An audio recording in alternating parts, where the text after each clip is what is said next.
बिस्मिल्लाहिर्रहमानिर्रहीम। प्रेजेंटेशन मेरी जो है ना मेरी प्रेजेंटेशन का टॉपिक है बनाना। मेरा नाम नूर महमूद है और मैं क्लास 6 सेमेस्टर का स्टूडेंट हूँ। सेक्शन मेरा सी है। माय रोल नंबर इज 18257 और हमें मैम उस्ताद ने असाइनमेंट दी थी प्रेजेंटेशन पे। हमने कोई भी फ्रूट या वेजिटेबल लेना था और उसकी जो हमें फिजियोलॉजिकल प्रॉपर्टीज और उसकी ग्रोथ, प्रोडक्शन इन पाकिस्तान, इन सब चीज़ों को देख के, इन सब चीज़ों को मद्देनजर रखते हुए हमने देखना था कि इसका जो है ना वो पोस्ट हार्वेस्ट लॉसेस जो भी हो रहे हैं हमारी ये इस फ्रूट के रिलेटेड, वो हम डिस्कस करेंगे और आगे इसका कंट्रोल डिस्कस करेंगे। तो हम यहाँ से शुरू करते हैं। मेरा टॉपिक है बनाना। यहाँ पे हमारे पास जो डिस्कशन पॉइंट्स हैं, हम यहाँ जो भी इस मीटिंग में, प्रेजेंटेशन में जो डिस्कस करेंगे वो हम करेंगे overview of banana, production of बनाना, और जो बनाना की प्रोडक्शन इन पाकिस्तान है वो। उसके बाद हम उसके बोटेनिकल फैक्ट्स के बारे में देखेंगे। उसके बाद हम उसकी फिजियोलॉजिकल प्रॉपर्टीज या एग्रोनॉमिक रिक्वायरमेंट्स के पॉइंट्स देखेंगे। और फिर हमें हार्वेस्टिंग के जो की स्टेप्स हैं या जिन स्टेप्स के थ्रू हमें हार्वेस्टिंग करनी चाहिए कि हमारे पोस्ट हार्वेस्ट लॉसेस ना हो, तो वो उसके बारे में जिक्र करेंगे हम। उसके बाद पोस्ट हार्वेस्ट लॉसेस कौन कौन से होते हैं इसमें और इसकी वजह क्या है, एंड वो देखेंगे। Control of and then we will see about this post harvest losses, control of post harvest losses. आगे देखेंगे इसकी कि पोस्ट हार्वेस्ट लॉसेस की वजह से जो भी हमारी वो जो प्रोडक्शन, जो भी वेस्ट हो रहा है, लॉस्ट हो रही है हमारी जो प्रोडक्शन, उसके बारे में देखेंगे। हम उसकी प्रोसेसिंग करके उससे हम कोई फायदा ले सकते हैं या वैल्यू एडिशन कर सकते हैं या नहीं कर सकते, और अगर कर सकते हैं तो उसका फायदा हमें आगे क्या होगा। तो फिर ओवरव्यू ऑफ बनाना। बनाना जो है वो पूरे वर्ल्ड की फोर्थ लार्जेस्ट क्रॉप है। बनाना जो है वो more than 70 million people of Africa की जो है ना स्टेपल फूड है। और पाकिस्तान में बनाना जो है वो सिंध में ग्रो करवाया जाता है। आगे जो सिंध में जितने भी बनाना, जो भी बनाना ग्रो करवाया जाता है वो उसकी कल्टीवेशन किन किन डिस्ट्रिक्ट्स में हो रही है, वो यहाँ पे जो है ठट्ठा, हैदराबाद, बदिन, मीरपुर खास, सांगर, नवाबशाह और सखर और खैरपुर, इन डिस्ट्रिक्ट्स में बनाना की कल्टीवेशन यहाँ पे हो रही है सिंध के अंदर, पाकिस्तान में। और बोटेनिकल फैक्ट्स, जैसा कि मैंने जिक्र किया था पीछे कि हम बोटेनिकल फैक्ट्स के बारे में देखेंगे कि हमें लगता है कि मतलब बनाना जो है वो दरख्तों पे लगते हैं, और वैसे ही कि हमारा जो माइंडसेट बना हुआ है कि वो एज अ बन जाते हैं गुच्छों में, उसको काट के, तो वो ऐसा चीज उसको ना फ्रूट मार्केट में जो भिजवा दिया जाता है। और जहाँ पे वो अपने हमारे घरों में, रेडियो में, जिस तरह भी वो हमारे घरों तक आ जाते हैं। लेकिन बनाना एक ट्री नहीं है। बनाना जो है वो प्लांट है, वो क्लासिफाइड किया गया अडोस सेंट, जो प्लांट लाइक है लेकिन प्लांट ऐसा प्लांट नहीं है। तो एक ये इसका फैक्ट था। दूसरा ये कि बनाना जो है वो इसको ना कंसीडर किया जाता है एज अ बेरी, और इसके जो पूरे बंच को कंसीडर किया जाता है एज अ हैंड, और single banana you can call it a finger. ठीक है। उसके बाद हम इसकी फिजियोलॉजिकल प्रॉपर्टीज की तरफ देखते हैं और एग्रोनॉमिक रिक्वायरमेंट की तरफ देखते हैं। इसको टेम्परेचर कौन सा चाहिए होता है। फिजियोलॉजिकल प्रॉपर्टीज वो प्रॉपर्टीज हैं जिसपे हमारी जो हमारे फ्रूट और वेजिटेबल की जिसकी ऑप्टिमम मतलब ग्रोथ के लिए हमें क्या क्या चीजें रिक्वायर्ड होती हैं, टेम्परेचर, वाटर, उसकी उसकी पीएच। ठीक है। ये फिजियोलॉजिकल प्रॉपर्टीज होती हैं। अब इसके लिए हमें चाहिए टेम्परेचर 27 डिग्री सेंटीग्रेड इसकी ऑप्टिमल ग्रोथ के लिए।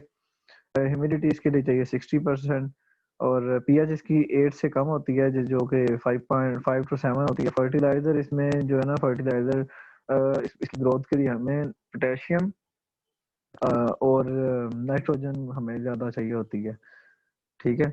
और इसकी इरिगेशन के दो मेथड्स हैं, मतलब उसको दो स्टेप्स में इसकी इरिगेशन होती है।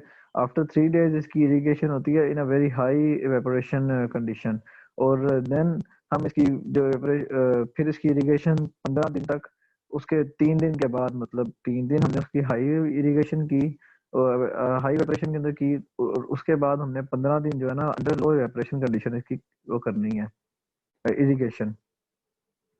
उसके बाद हमें इसकी जो 3 की स्टेप्स हैं इसकी हार्वेस्टिंग के लिए, कि harvest the fruit during the cool part of the day, के मतलब दिन में जब गर्मी कम हो उस टाइम पे हमें इसको हार्वेस्ट करना चाहिए। और shade the fruit during transport of and packing shade. अच्छा, जब हम इसकी ट्रांसपोर्टेशन कर रहे हैं, हार्वेस्टिंग हमने कर ली, उसकी आगे हम इसको फील्ड पे या प्रोसेसिंग प्लांट पे या मतलब फ्रूट मार्केट तक पहुंचा रहे हैं, तो इसके लिए हमें चाहिए कि उसको हमने एक प्रॉपर सायादार जो है ना वो वैन में, व्हीकल में उसको ट्रांसपोर्ट करवाएं, उसकी डायरेक्ट सनलाइट उसमें ना ही पड़े। अवॉइड डिले इन ट्रांसपोर्ट, ये है कि इसमें ये पॉइंट है कि इसमें अगर हमने वो हार्वेस्ट कर लिया है बनाना को, तो वो उसमें उसकी फार्म पे ही पड़ा हुआ है, या वो प्लांट लाइक ट्री के पास ही पड़ा हुआ है, उसको काट के हमने वहां पे रख दिया और आगे वो माइक्रो वगैरह उस पे जो है ना वो अटैक कर रहे हैं, तो आगे हम उसकी जितनी ट्रांसपोर्ट में डिले करेंगे उसका, तो वो उतनी उसकी क्वालिटी वो खराब होती जाएगी और पोस्ट हार्वेस्ट लॉसेस के चांसेस जो है ना वो इंक्रीज होते जाएंगे। आगे हम देखते हैं कि पोस्ट हार्वेस्ट लॉसेस के बारे में एक एस्टिमेशन के मुताबिक जो है ना वो 10 से 40% तक का जो हमारा वो बनाना की प्रोडक्शन है वो उसमें जो है ना वो लॉस हो जाता है। इसकी वजूहात क्या है, आगे हम इसकी वजह देखते हैं। Reason of post harvest losses, जो है ना वो इलिटरेट पीपल को हम आगे जो ट्रेंड नहीं होती लेबर, हम उनको आगे कर देते हैं कि जी आप काम करें, या उनको पता ही नहीं होता कि काम करना कैसे है, तो उसको लगा रहे हैं, तो इसके लॉसेस के चांसेस बढ़ जाते हैं। आगे हम उसमें टेक्नोलॉजी रॉन्ग यूज करते हैं, कि मतलब उसका वो मैकेनिकल जो इक्विपमेंट होता है उसकी हार्वेस्टिंग के लिए हम वो यूज नहीं करवाते, या वो उनको यूज करना ही नहीं आता, वो किसी गलत जगह से उसको काट देते हैं, जिसकी वजह से वो उसके पोस्ट हार्वेस्ट लॉसेस के चांसेस बढ़ जाते हैं। जो हमारे फ्रूट्स पे वो काटा जाता है उनके गलत काटने की वजह से, और फिर वो माइक्रो ऑर्गेनिज्म को एक रास्ता मिल जाता है जिससे वो आसानी से हमारी उस फूड के अंदर या फ्रूट एंड वेजिटेबल के अंदर वो जो है ना वो एंटर हो सकें, और देन वो जाके अपने आप को मल्टीप्लाई करवाते हैं उसके अंदर, और फिर हमारी जो है ना वो उसके लॉसेस के चांसेस जो है ना वो बढ़ जाते हैं। आगे वही बात आ गई अर्ली और डिलेड मार्केटिंग, मतलब ये है कि बनाना भी पूरी तरह राइप नहीं हुआ, तो उसको हमने पहले ही मार्केट में जो है ना वो भिजवा दिया, उसकी वजह से भी हमारे वो मसले मसाइल बनेंगे पोस्ट हार्वेस्ट लॉसेस के। और अगर हमने उसको लेट बचाया, डिले कर दिया, तो वो ओवर राइप हो जाएगा उधर मार्केट तक जाते जाते ही। और उसकी poor storage condition as such, हमारी पाकिस्तान में जो फ्रूट मार्केट्स हैं इधर कोई इतना अच्छा निज़ाम नहीं है उसके स्टोरेज कंडीशन का। वो वैसे ही हमारा जो फ्रूट है वो फार्म से जाता है और वो जब पड़ा रहता है वहां पे, और कोई उतना ना उनको कूल किया जाता है ना कुछ और, तो वो आम रूम टेम्परेचर पे पड़े पड़े तो वो जो है खराब होते रहते हैं। उसके बाद विंटर सीजन जो है ना इसकी एक रीजन है कि लॉसेस की, पोस्ट हार्वेस्ट लॉसेस की। आगे हमने जिक्र किया अभी पीछे कि लॉसेस क्या कौन कौन से हैं, कैसे कैसे होते हैं, आगे हम देखते हैं इनका कंट्रोल कैसा है और कंट्रोल कैसे कर सकते हैं हम इनको। तो इसकी कुछ स्ट्रेटजीज हैं। इसमें हम मिनिमाइज लूजिंग, इसका मतलब है कि हम जो भी हमारा फ्रूट का जो गला सड़ा पार्ट है उसको हम अगर वो उसको काट दें, उसको रिमूव कर दें बज के साथ से ना, तो prompt prompt cooling to 14 degree centigrade, हमने इसको कूल कर देना है, जो बनाना को उसको कूल करवाएंगे ताकि जो है ना वो टेम्परेचर मेंटेन रहे, और उसकी जो है ना वो इनहिबिट हो जाए उसकी माइक्रो की ग्रोथ, ना ही आ सकें, अगर आए हैं तो वहीं पे रुक जाए। उसके बाद प्रॉपर सैनिटेशन और हैंडलिंग फैसिलिटीज, जो है ना वो पानी जो यूज यूज हो उनकी धोने के लिए, यहाँ पे पाकिस्तान में एक रिवाज है कि वो उसको ऐसा चीज उतार के तो आगे मार्केट फ्रूट मार्केट में भिजवा देते हैं और आगे हमारे घरों तक भी वैसे ही आता है।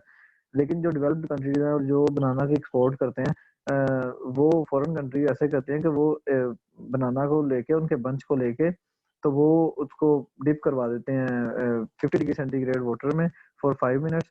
उसके बाद उनको निकाल के तो उसको जो है ना वो पॉलिथीन बैग में एक ना फंजीसाइड होता है, उसको स्प्रे करके उसके ऊपर उसकी क्राउन रूट वाली जगह पे ऊपर वहां पे स्प्रे करके तो उसके बाद उसको पैक कर दिया जाता है ताकि क्राउन रूट प्रोड्यूस ना ही हो। आगे मैं दिखाता हूँ कि क्राउन रूट कैसा होता है, उसकी वजह से जो है ना वो बनाना खराब होता है। ये क्राउन रूट है, अगर आपको नजर आ रहा है ये जो ब्लैक ब्लैक सा पोर्शन बना हुआ है, ये क्राउन रूट अब प्रोड्यूस हो गया यहाँ पे, मतलब यहाँ से अब आगे जो है ना उसकी वो वेस्ट ही होना है इसने, या खराब होना शुरू हो जाएगा जो है ना बनाना। ये ऐसे डेवलप कंट्री ऐसे करती हैं, वो ये सारे बंच को लेती हैं, उसको डिप कर देती हैं 5 मिनट्स के लिए 50 डिग्री सेंटीग्रेड वाटर में, उसके बाद निकाल के ये जहाँ पे ये टिप नजर आ रही है ना हमें, क्राउन रूट जहाँ पे प्रोड्यूस स्टार्ट से हुआ है, उसकी टिप जो है वो उस पे फंजीसाइड का स्प्रे करते हैं, ठीक है। और उसके बाद उसको पॉलीथीन बैग में जो है ना वो रैप करके एयर टाइट में, तो उसको एक कार्टन से मैं पैक करके आगे फिर ट्रांसपोर्टेशन के लिए भिजवा दिया जाता है। उससे ये जल्दी खराब नहीं होता। उसके बाद बनाना की जो कंडीशन है वो एट रूम टेम्परेचर के डे 0 पे बनाना जो है ना अनड्राई था। उसके बाद डे टू डे डे 0 पे ये था, मतलब जब हमने उसको हार्वेस्ट कर लिया, उसके बाद डे 1 पे भी जो है वन राइप था। डे 2 पे वो राइप होना स्टार्ट हो गया। उसको जो है ना वो ग्रोथ के जो ऑप्टिमल ग्रोथ उसको मिली, अपने कंडीशन मिली ताकि वो ग्रो कर सके।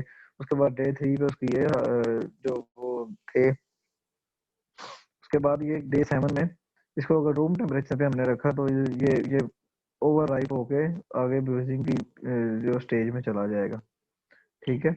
उसके बाद पोस्ट हार्वेस्ट प्रोसेसिंग और value addition as a food technologist, हम हमारा ये काम बनता है कि हमने एक तो फूड जो है ना उसको लॉस होने नहीं देना। हमें तो ये चाहिए कि हम जो उसकी वेस्ट है उसको भी बाई प्रोडक्ट्स बना के तो उसको आगे इंडस्ट्री को चलाएं और उसको जो है ना वेस्ट होने से रोकें, ठीक है। अब पोस्ट हार्वेस्ट लॉसेस होते हैं और उससे जैसे कि वो पीछे बताया कि 10 to 40% होते हैं, तो वो तो होने ही होने हैं। अगर हमारा कोई पार्ट जो है ना वो बनाना का वो पार्ट खराब हो गया, तो हम उससे ये करते हैं कि हम उसकी वैल्यूडेशन कर सकते हैं। वैल्यूडेशन का मतलब है कि हमने एक चीज दी, उसमें किसी चीज की एडिशन कर दी। उससे ये होगा कि हमारी एक तो वो एफर्ट लगेगी कि हमने उस पोस्ट हार्वेस्ट लॉसेस से जो भी फ्रूट और वेजिटेबल जो भी उससे आगे आ रहा था, तो हमने उससे उसके अंदर कोई चीज ऐड करके उसकी वैल्यू एडिशन कर दी। इससे ये होगा कि एक तो हमें प्रॉफिट मिलेगा और दूसरा ये कि हमें जो कंज्यूमर है एज एक वेस्ट कोई वो हमें उसके अलग से एक्स्ट्रा चार्जेस वो हमें पे करेगा, ठीक है। ये वैल्यू एडिशन होती है। जैसे कि फ्लोर की फोर्टिफिकेशन कर देते हैं कि उसमें फ्लोर में आयरन डाल दिया और उसमें वो कह देते हैं जी आयरन से भरपूर आटा। और जो हमारा ऑयल है कनोला ऑयल वगैरह, कनोला ऑयल उसमें हम विटामिन ई की फोर्टिफिकेशन करवा के तो वो कंज्यूमर को जो वो ना मतलब मैनिपुलेट किया जाता है कि आप को जो है ना वो डबल एक चीज के अंदर डबल चीज का फायदा मिल रहा है, ठीक है। आपको ऑयल तो मिल रहा है, उसके जो है ना वो एंटीऑक्सीडेंट तो मिल रहे हैं, लेकिन उसके साथ हमने विटामिन ई ऐड कर दिया उसमें। तो आप हमें अब यू आर विलिंग टू पे मोर ड्यूज या बिल्स, ठीक है। उससे हम इसकी वैल्यूडेशन कर सकते हैं। अब वैल्यू एडिड क्यों की जाती है, वैल्यूडेशन क्यों की जाती है? एज आई मेंशन प्रीवियस, हम उसकी बेटर इनकम के लिए, ये जो बिजनेस है, business is just for the sake of profit, ठीक है। इसमें हम फॉर बेटर इनकम के लिए हम कर सकते हैं, फॉर इम्प्रूव्ड प्रोसेसिंग यूटिलाइजेशन। अब कोई चीज हमारी प्रोसेसिंग के दौरान वो मतलब ए ग्रेड क्वालिटी में नहीं जा रही, लेकिन हम उसे जाया भी नहीं कर सकते। अब हम जाया नहीं करने हैं तो हम उसकी ऐसी यूटिलाइजेशन करेंगे कि वो जो उसको प्रोसेस करेंगे कि अब हमारे पास अगर कोई हमारा सीजन है ना मतलब मार्केट में अ, आड़ू अगर ज्यादा आ गया, मतलब सस्ता जब मिल रहा है, तो उसके बाद उसने हम उसका जैम वगैरह बना लेते हैं या गला सड़ा या जो भी, मतलब उसकी क्वालिटी थोड़ी सी भी इंफीरियर होती है। सुपीरियर क्वालिटी का तो हम जो कंज्यूम कर लेते हैं, लेकिन जो इंफीरियर क्वालिटी का होता है वो जो इंडस्ट्रीज जो है ना उनसे जैम बना सकते हैं, आप जेलीज वगैरह बना सकते हैं, ये चीजें बन जाती हैं, ठीक है। उससे ये फायदा होता है कि to keep in phase with consumer need, consumer की जो जरूरत भी पूरी होती रहती है और हमारी जो है ना वो यूटिलाइजेशन भी होती है प्रोसेसिंग की। अब to provide variety of products, उसमें हम वैरायटी ऑफ प्रोडक्ट्स जैसे मैंने जिक्र किया कि jam and jellies and candies वगैरह हम प्रोड्यूस कर सकते हैं उन फ्रूट्स एंड वेजिटेबल्स से जो कि इंफीरियर क्वालिटी की है। और इससे ये होगा कि एक तो हमारी चीज की जो वैरायटी इंक्रीज हो जाएगी, ठीक है। और जो कंज्यूमर की नीड भी पूरी हो जाएगी, हमारा प्रॉफिट भी जो है ना वो हमें मिलेगा। और सबसे important point, to increase the shelf life of fresh fruits and vegetable. हम ये सब इसलिए करते हैं, उसकी प्रोसेसिंग वैल्यूडेशन इसलिए करते हैं, प्रोसेसिंग इसलिए करते हैं ताकि उसकी फॉर द सेक ऑफ जो है ना वो इंक्रीज शेल्फ लाइफ, ठीक है। उसके बाद वैल्यू एडेड प्रोडक्ट्स कौन कौन सी हैं बनाना की? वैल्यू एडेड प्रोडक्ट्स बनाना फिग्स हैं, बनाना प्यूरीज हैं, बनाना पाउडर जो है ना मार्केट में अवेलेबल है, बनाना फ्लोर अवेलेबल है, ठीक है। ये हम जो है ना वो बेबीज के लिए यूज करते हैं, कि जो छोटे बच्चे होते हैं ना, जैसे वो नेस्ले की प्रोडक्ट्स हैं काफी ज्यादा बच्चों के लिए, ये हम उनमें बाद में ये यूज करवा सकते हैं ये चीजें। आगे बनाना जैम जो है वो इससे बनाया जा सकता है, और बनाना बेवरेजेस वगैरह भी इससे बनाई जा सकती हैं। ठीक है।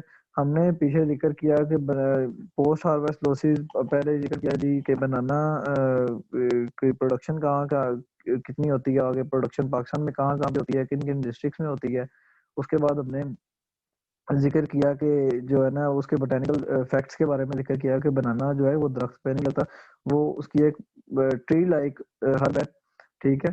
अर्बोसेंट उस हर्ब का नाम है, वो उससे उस पे ग्रो किया होता है, और जो बनाना के जो बंच को वो कंसीडर किया जाता है हैंड के, और सिंगल बनाना इधर कंसीडर्ड एज अ फिंगर।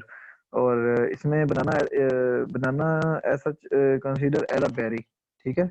उसके बाद हमने जिक्र किया आगे के पोस्ट हार्वेस्ट लॉसेस कौन कौन से होते हैं, क्यों होते हैं, उसकी वजूहत क्या हैं। और उसके बाद हमने उसका कंट्रोल के बारे में पढ़ा कि कंट्रोल हम उसको कैसे कर सकते हैं, जो हमारा स्टाफ वो उसको ट्रेन करके।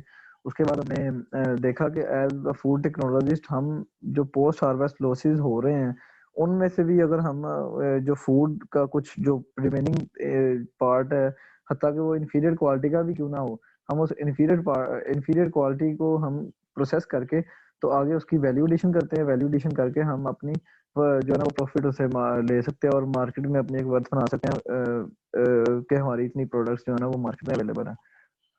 तो ये सारी थी प्रेजेंटेशन मेरी। अगर आपको कोई क्वेश्चन पूछना हो तो आप पूछ सकते हैं। ठीक है, थैंक यू सो मच।